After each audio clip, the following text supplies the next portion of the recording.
नमस्कार, IND 121 में आपका स्वागत है। मैं हूं आपके साथ नवीन पुरोहित और आज हमारे साथ चर्चा करने के लिए मौजूद हैं मध्य प्रदेश के वरिष्ठ IPS ADG योजना श्री पवन जैन साहब, जिनके बारे में अगर ये कहा जाए कि वो एक पुलिस अधिकारी से ज़्यादा एक कवि हैं और एक समाज सेवी हैं तो अतिशयोक्ति नहीं होगी। अगर उनके समाज सेवा के कार्यों को, उनकी कृतियों के बारे में उल्लेख किया जाए तो शायद ये 30 मिनट चर्चा का जो समय है वो कम पड़ जाएगा। तो निश्चित रूप से हम उनसे विभिन्न पहलुओं पर बात करेंगे, उनसे जानेंगे पुलिस की कार्यप्रणाली को, भविष्य की योजनाओं को। पवन जैन साहब, आपका IND 24 में बहुत बहुत स्वागत है। धन्यवाद। पवन सर, जिस प्रकार से आप, चूँकि आपके पास एक बहुत महत्वपूर्ण विभाग है, वो है योजना का, तो हाल में ही पुलिस ने 2 महत्वपूर्ण योजनाओं को लॉन्च किया। जैसे एक डायल 100 है, ये एक बड़ी अभिनव फास्ट रिस्पॉन्स व्हीकल 10 मिनट में पहुंच जाते हैं। तो इस योजना में क्या महत्वपूर्ण भूमिका रही है? कैसे आपके दिमाग में आई कि डायल 100 को इस लेवल पे अपग्रेड किया जाए? देखिए, अभी जो हमारे जो बड़े शहर हैं, दिल्ली है, मुंबई है, वहाँ पर कहीं ना कहीं किसी रूप में ये योजना बड़े शहरों में प्रचलित थी। हम लोगों ने जो 2 शहरों का जिनका अध्ययन किया वो हैदराबाद थे और बेंगलोर का भी हम लोगों ने अध्ययन किया। हमारी अलग अलग टीमें वहाँ गई थी। मैंने खुद भी हैदराबाद और दिल्ली दोनों के कंट्रोल रूम वहाँ पर देखे, लेकिन ये अधिकांश योजनाएं अभी तक केवल बड़े शहरों में थी। तो हमारे दिमाग में ये बात थी कि पूरे मध्य प्रदेश को क्यों नहीं इसको जोड़ा जाए। और मैं ये कहने में कोई संकोच नहीं है कि हमारे टीम ने, विशेषकर अन्वेष मंगलम उनके साथियों ने, इस योजना के क्रियान्वयन को जिस रूप में किया है, मध्य प्रदेश आज पहला राज्य है जो डायल 100 को पूर्ण रूप में लागू कर सका है। अभी तक ये योजना डायल 100 की केवल बड़े शहरों तक सीमित थी, पूरे प्रदेश स्तर पर इसका क्रियान्वयन नहीं हो पाया था। लेकिन मध्य प्रदेश पुलिस ने ये जिम्मेदारी उठाई, विशेषकर माननीय मुख्यमंत्री और मुख्य सचिव महोदय का ये बहुत बड़ा इसमें प्रयास रहा कि उन्होंने इस योजना के हर चरण को क्रियान्वयन में कोई भी तकलीफ नहीं होने दी। और एक बड़ी महत्वपूर्ण योजना है। इससे 2 चीजें बहुत जो अच्छी सामने आ रही हैं। पिछले 5 महीनों का हमारा अनुभव ये कहता है, एक तो ये है कि लोगों को थाने नहीं जाना पड़ता जी। जो सामान्यतः लोगों के दिमाग में एक शिकायत रहती है कि थाने जाएंगे तो वहां सुनवाई होगी कि नहीं होगी। तो पहली बात तो ये है कि वो जो आम आदमी है, जिसकी कोई पीड़ा है, कोई कष्ट है, वो केवल एक फोन करेगा और पुलिस उस तक पहुंचेगी। दूसरी ये है कि अगर हम इसके रेस्पॉन्स को देखें तो अभी भी शहरों में अधिकांश जगह पे 7 से 10 मिनट में डायल 100 की गाड़ी पहुंच जाती है। कहीं ना कहीं जब व्यक्ति पुलिस को फोन करता है, पुलिस उसके पास पूछने आती है कि तुम्हें क्या कष्ट है, तो मैं मानता हूं कि इससे बड़ा रिलीफ आम आदमी के लिए नहीं हो सकता। निश्चित। और डायल 100 काफी हद तक अपने जो उसके एक कल्पना थी उसको सार्थक करने में काफी हद तक आगे बढ़ रही जी। अगर डायल 100 के अतिरिक्त सिक्योरिटी की बात करें तो CCTV के माध्यम से भी पुलिस ने सर्विलेंस करने का एक बड़ा अद्भुत कार्य किया है। ये हमने मध्य प्रदेश के 61 शहरों को चयनित किया है। 3 चरणों की योजना है। पहले चरण में 11 बड़े शहर हैं, जिसमें उज्जैन में चूंकि अभी सिंगस चल रहा है, कुंभ चल रहा है, वहां पर ये योजना पूरी तरह लागू हो चुकी है। भोपाल, इंदौर, ग्वालियर, जबलपुर और बड़े शहरों में जून तक ये योजना प्रभावी हो जाएगी। पहले हमने इंदौर और भोपाल में कतिपय स्थानों पर इसके प्रयोग किए थे, इसके बहुत अच्छे परिणाम आए थे। निश्चित रूप से आज जब आंतरिक सुरक्षा के इस दौर में हम लोग देख रहे हैं कि पूरी दुनिया में, चाहे पेरिस में हो, चाहे ब्रसेल्स में हो, या पाकिस्तान में हो, या अफगानिस्तान में हो, आंतरिक सुरक्षा हमारे लिए उतनी ही महत्वपूर्ण है जितनी सीमाओं की सुरक्षा। निश्चित रूप से हमारा देश, चाहे वो आतंकवादी गतिविधियां हो, चाहे नक्सलवादी गतिविधियां हो, ऐसा कोई हिंसात्मक गतिविधियां नहीं जो हिंदुस्तान में नहीं होती हों। और आम आदमी की सुरक्षा, आंतरिक सुरक्षा बहुत महत्वपूर्ण है। और CCTV उसके लिए एक बहुत प्रभावी, मैं मानता हूँ एक प्रभावी कदम है। क्योंकि अगर हम निगाह रखेंगे हमने महत्वपूर्ण स्थानों पर, महत्वपूर्ण चौराहों पर, महत्वपूर्ण जो हमारे कहिए बिजनेस के सेंटर्स हैं, तो हमें गतिविधियों को उनको रोकने में मदद मिलेगी। और कोई भी हिंसात्मक गतिविधि होती है, कोई भी आपराधिक गतिविधि होती है, उसके नियंत्रण में मदद मिलेगी, उनको पकड़ने में मदद मिलेगी और उनको चिन्हित करने में मदद मिलेगी। जी।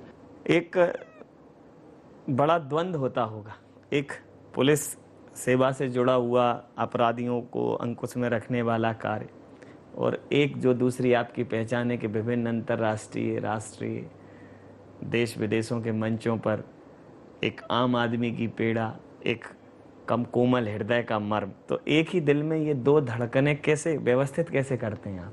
देखिए, मैं मानता हूँ कि वर्दी पहनने से आपकी इंसानियत खत्म नहीं हो जाती। पुलिसकर्मी भी पहले एक इंसान ही है, और मेरी पीड़ा है जो मैं पूरे पिछले 20 साल से मैंने भारत और भारत के बाहर जितने भी मंच हैं जी उनमें मैंने एक पीड़ा हमेशा रखी है। मैं कि एक अभिलाषा मेरी जिंदगी की है। जी मैं चाहता हूं कि जीते जी हिंदुस्तान में मैं ऐसे दिन देखूं जब होली, दिवाली, ईद, वैसाखी पुलिस वाले अपने परिवार के साथ मनाएं। पूरे हिंदुस्तान में इस बात पर चर्चा होती है किसके काम के बोझ कितना है, किसके काम के घंटे कितने हैं। अफसोस इस बात का है कि कभी इस बात पर चर्चा नहीं होती कि पुलिस थाने में 365 दिन कभी ताला नहीं लगता। इस बात पर कभी चर्चा नहीं होती जब दूसरे विभाग 8 घंटे से कम काम करते हैं तब पुलिस वाले 14 से 16 घंटे काम करते हैं। जब चर्चा होती है कि छुट्टी कितनी होनी चाहिए तो सप्ताह की तो छोड़ो, पुलिस वालों को महीने में 1 दिन की छुट्टी नहीं मिलती। न ड्यूटी के घंटे तय हैं, न छुट्टी का दिन तय है, और उसके बाद भी ये कि पुलिस अपनी पीड़ा भी व्यक्त नहीं कर पाती। हमारे बारे में ये कहा जाता है कि अगर एक घटना स्थल पर न पहुंचे तो लोग आसमान सर पर उठा लेते हैं।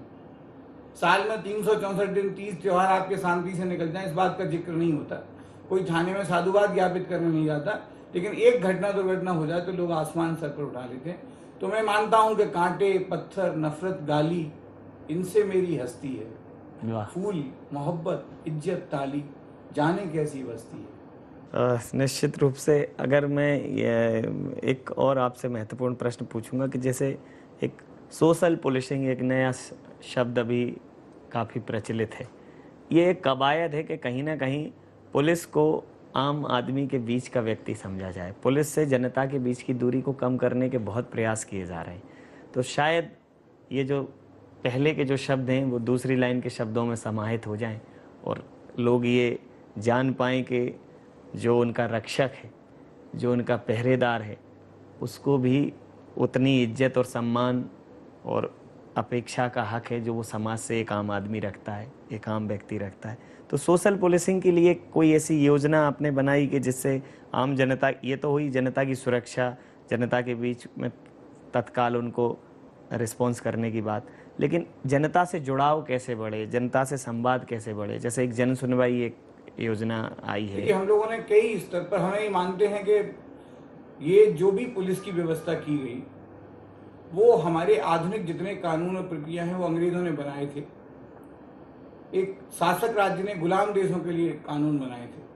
अफसोस इस बात का है कि आज़ादी के 68 साल बाद भी कानूनों में बहुत परिवर्तन नहीं आया है, लेकिन पुलिस अब जनता की पुलिस है। सम्राट के समय सेनापति था, बादशाह के समय कोतवाल था, और ये लोकतंत्र है, तब यहाँ लोकशाही है और इसमें पुलिस है।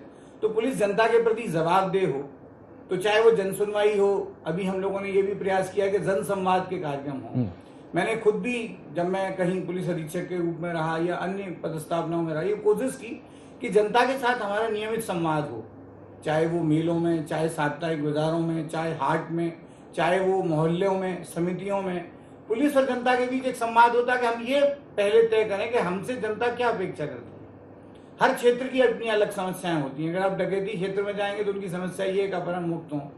अगर आप शहरों में जाएंगे तो वहाँ उनकी समस्या ये होगी कि जो स्कूल कॉलेज है वहाँ हमारी जाने वाली बिटियाओं पर कोई फप्ती ना कसे।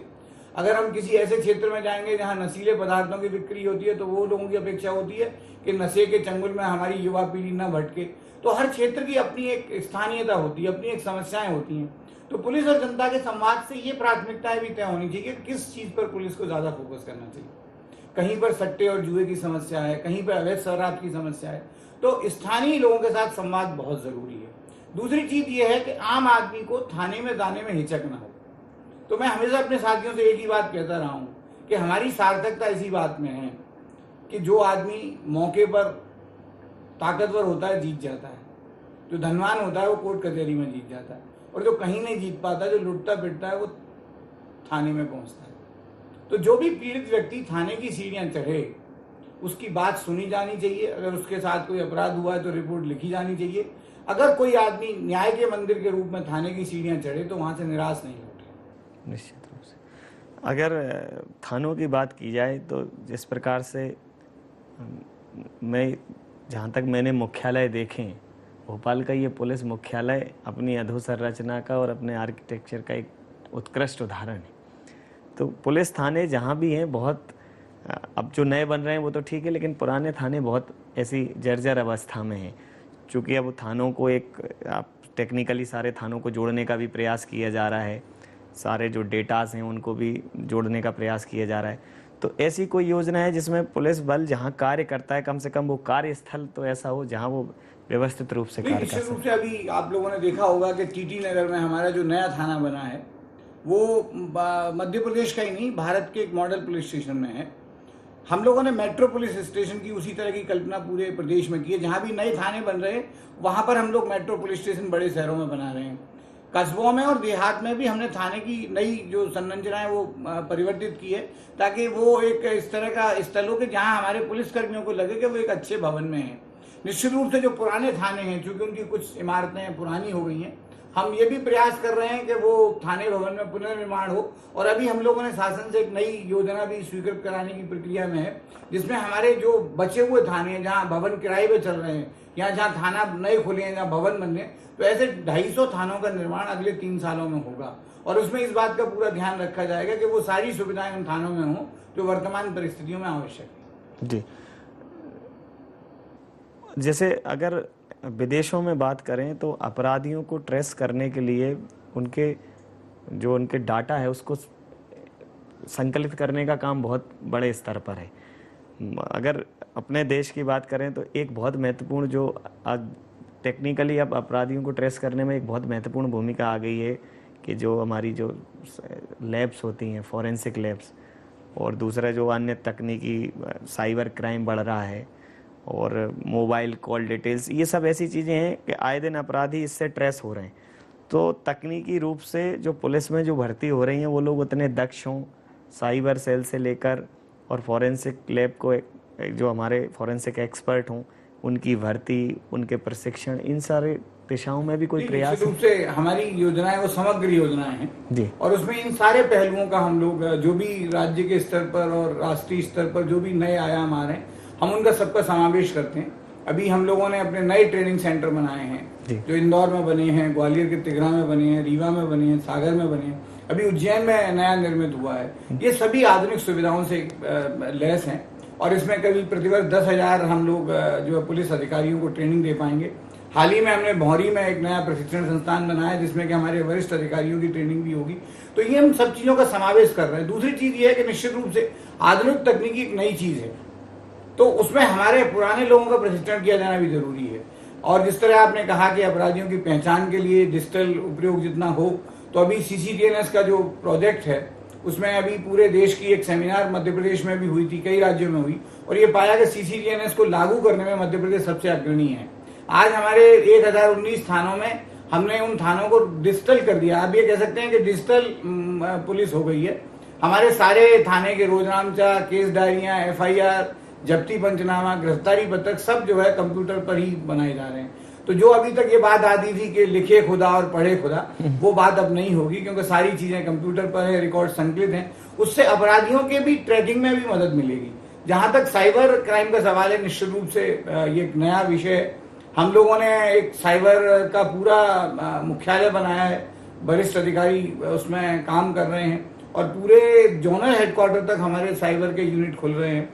भोपाल, इंदौर, ग्वालियर, जबलपुर में तो साइबर के थाने भी हम लोगों ने इसमें नई योजनाओं में स्वीकृत किए हैं और धीरे धीरे करके, चूंकि नई तकनीकी है, अभी आप देखते हैं कि कोई अपराधी जो नाइजीरिया में बैठा हुआ है वो भारत में आके कहीं घोटाले कर जाता है, कहीं ना कहीं वर्चुअल वर्ल्ड में वो काम करता है, इंटरनेट का उपयोग करता है, तो उसको पकड़ने के लिए उतनी दक्षता की भी जरूरत है, उतनी अच्छी ट्रेनिंग की जरूरत है।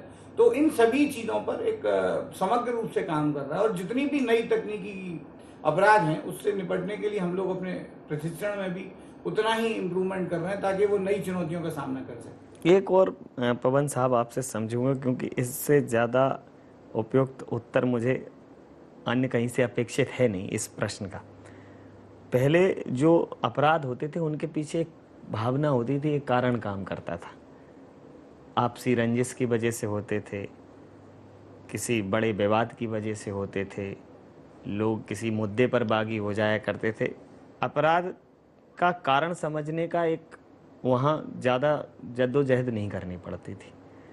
अब जिस प्रकार के अपराध हो रहे हैं उसमें आप ये भी सामने आता है, अमूमन पढ़ते हैं, मीडिया में भी आता है कि चेन स्नैचिंग जिस लड़के ने की वो बहुत एक संपन्न घर का था। ऐसे लोग भी अपराध की तरफ उन्मुख हो रहे हैं जिनका बैकग्राउंड आपराधिक नहीं है, उसकी पृष्ठभूमि आपराधिक हो तो पता चले कि इनको निगरानी में रखें। उनका बैकग्राउंड है नहीं और वो अपराध सिर्फ इस वजह से कर रहे हैं कि उनको एक अच्छी लाइफ जीनी। तो इस प्रकार के अपराधों के पीछे आप क्या मूल कारण मानते हैं कि समाज में क्या अवमूल्यन हुआ है, क्या कुछ कम हुआ है जिसकी वजह से इस प्रकार के अपराध भी पनपने लगे? देखिए, मैंने कहा ना कहीं समाज का उतना अंकुश और हमारे संस्कारों का प्रभाव नई पीढ़ी पर नहीं है। कहीं ना कहीं हम उस दौर में हैं जब हमारे नैतिक मूल्य अमूल्यों द्वारा खदेड़े जा रहे हैं। हमारी नई पीढ़ी में सहनशीलता की कमी है और मैं मानता हूं कि संवेदनहीनता इस देश की सबसे बड़ी समस्या है। लोग ये कह सकते हैं कि भ्रष्टाचार, महंगाई, बेरोजगारी भी एक बड़ी समस्या है। मैं मानता हूं कि संवेदनहीनता इस दौर की सबसे बड़ी समस्या है। चौराहे पर कोई व्यक्ति घायल पड़ा है और सैकड़ों लोग निकल जाते हैं। अभी एक घटना हुई थी मुंबई में, बड़ी मार्मिक घटना थी कि 2 बच्चे घायल हो गए थे, सैकड़ों लोग देखते रहे, कोई उनको बचाने के लिए नहीं आया, कोई हॉस्पिटल लेकर नहीं आए और लोग ये सवाल करते रहे कि पुलिस अभी तक क्यों नहीं पहुंची। किसी की मदद करने के लिए हमें किसी के इंतजार की जरूरत नहीं है।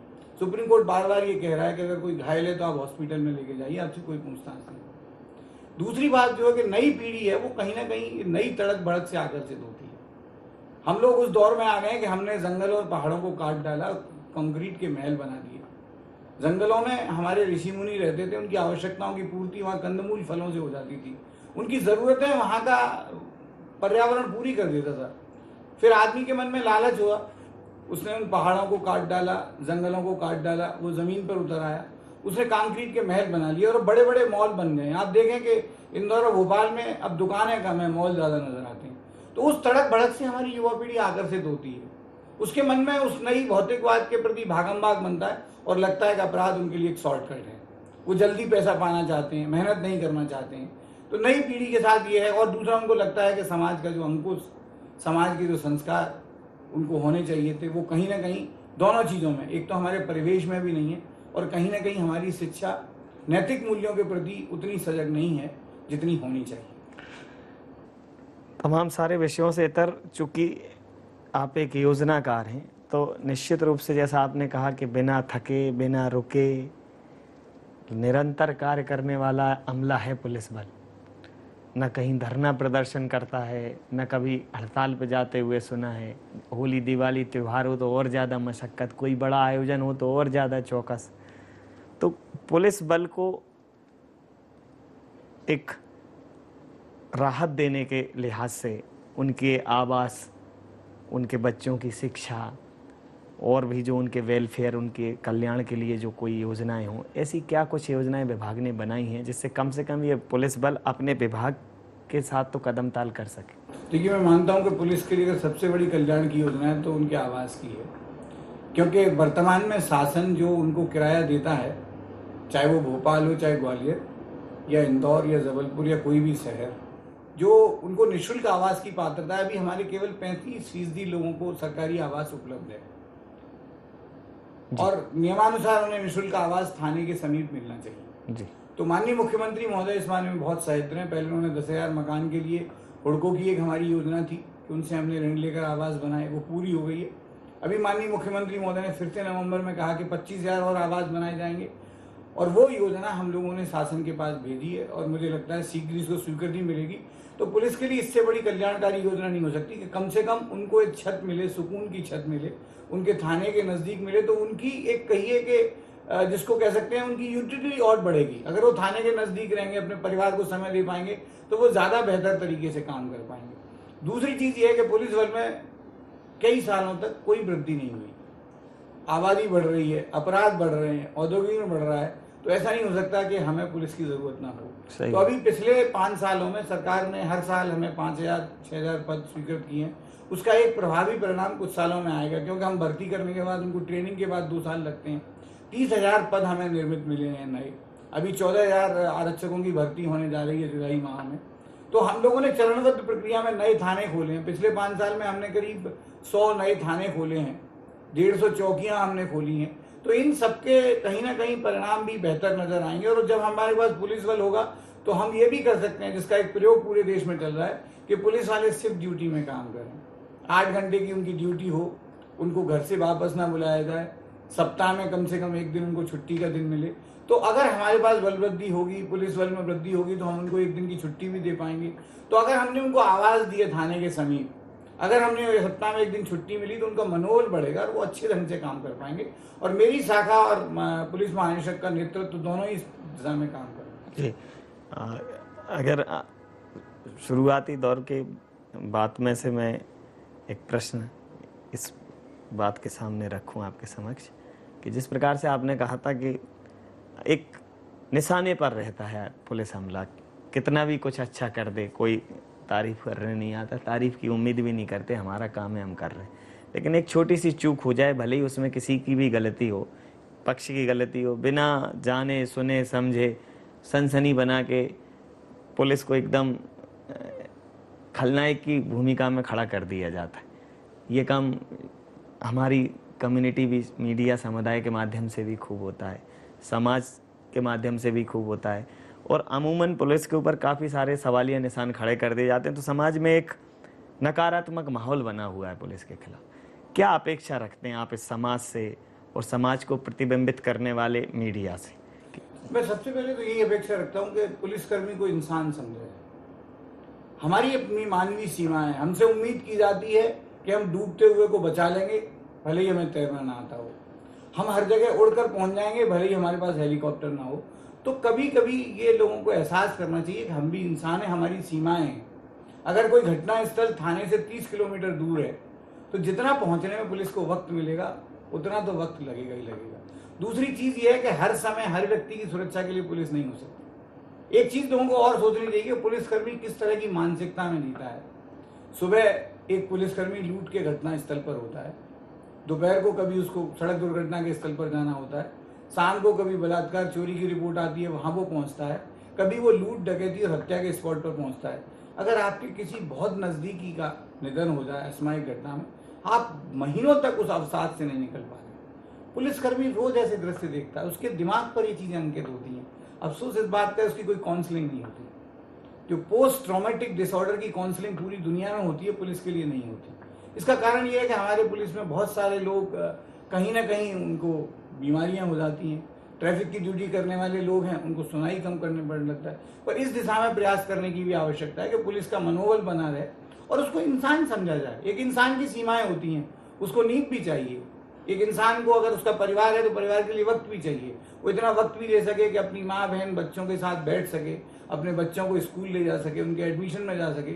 अफसोस इस बात का है कि जो हमारा पुलिसकर्मी है, विशेषकर जो थानों में ड्यूटी करते हैं, उनको अपने परिवार के लिए बहुत कम वक्त मिलता है। तो इन चीजों को समाज को एहसास करना ही होगा। एक व्यक्ति से आप हमेशा अपेक्षा नहीं कर सकते, आपको ये भी सोचना होगा कि उसकी सीमाएं क्या हैं। तो मैं ये मानता हूं कि पुलिस को मानव समझा जाए और मानवीय सीमाओं की पुलिस के लिए व्याख्या भी होनी चाहिए कि कितने घंटे ड्यूटी करे, कितने दिन तक करे। कई बार तो ये होता है कि जब कोई बड़ी घटना हो जाती है तो 3-3, 4-4 दिन तक पुलिसकर्मियों की ड्यूटी नहीं बदलती। निश्चित रूप कोई इस बात को नहीं सोचता कि ये नहाने कहाँ जाएगा, कोई इस बात को नहीं सोचता कि ये जब लॉ एंड ऑर्डर हो जाती है तो पुलिसकर्मियों की ड्यूटी बदलने के लिए जो कि बल नहीं होता है।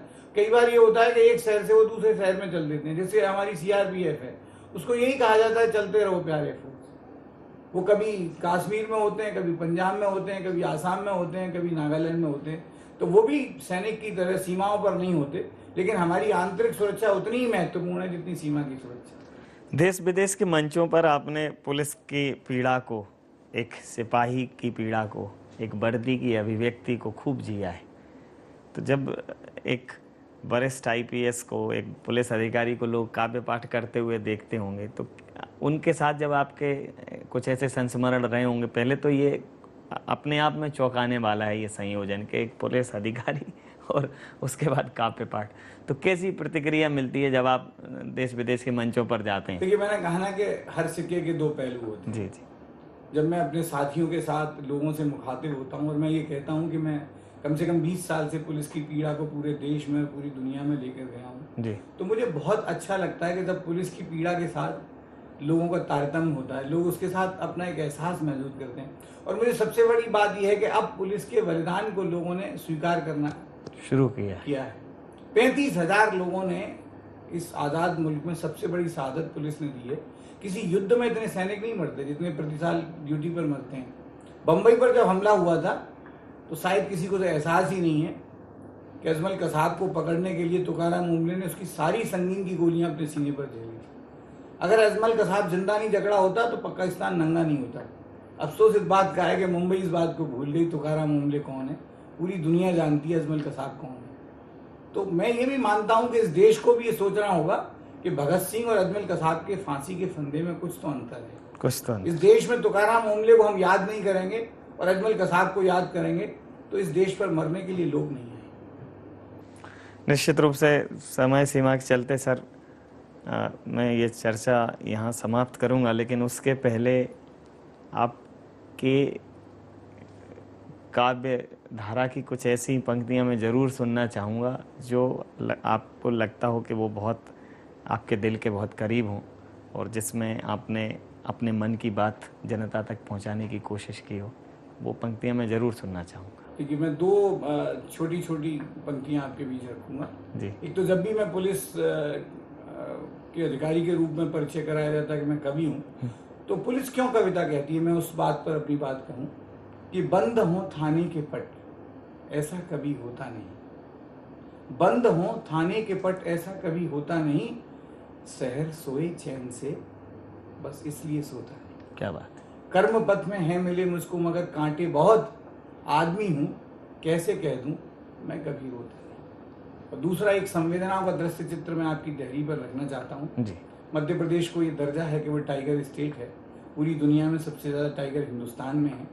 और जब भी कभी आप बांधवगढ़ कान्हा पेच जाएं तो वहाँ ऐसे दृश्य बहुत आम होते हैं कि नन्हे चीतल को मारकर शेर सावक खा रहे होते हैं और उनकी माँ शेरनी उन्हें दुलारती और चाटती है।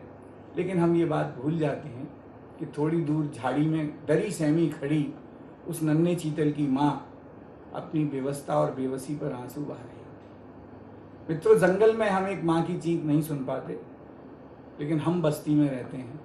अगर दिल्ली में किसी दामिनी की और मेरठ में किसी मीनाक्षी की चीख नहीं सुनेंगे तो हम में और जंगल के जानवर में कोई अंतर नहीं रह जाएगा। हम मानव हैं, हमको माँ की चीख सुनाई दे। फूलों पत्तों में जीवन का रूप दिखाई दे। जंगल में अच्छे लगते हैं जंगल के कानून। इंसानों की बस्ती है कुछ फर्क दिखाई दे। क्या बात है। इंसानों की बस्ती है कुछ फर्क दिखाई दे। निश्चित रूप से ये फ़र्क मेरे जेहन में, मेरी सोच में ताउम्र दिखेगा। इस बात का तो मैं यहाँ दावा भी कर सकता हूँ और वादा भी। और मुझे आपको सुनकर समझकर सिर्फ मैं इतना ही कहूँगा कि चाहे बरसें जेठ अंगारे या पतझड़ हर फूल उतारे, अगर दिलों में प्यार घुला है हर मौसम सुख का मौसम है। जिसके अंदर संवेदनशीलता है, जिसके अंदर समाज के प्रति प्रेम है, निश्चित रूप से वो किसी भी रूप में इस समाज में रहेगा, इस समाज का भला करेगा। जैन साहब, आपको मैंने हर मुद्दे पर सुना, समझा और बिल्कुल अविस्मरणीय अंकित हुए हैं आपके एक एक शब्द। आपका बहुत बहुत धन्यवाद, बहुत बहुत आभार। थैंक यू, नमस्कार।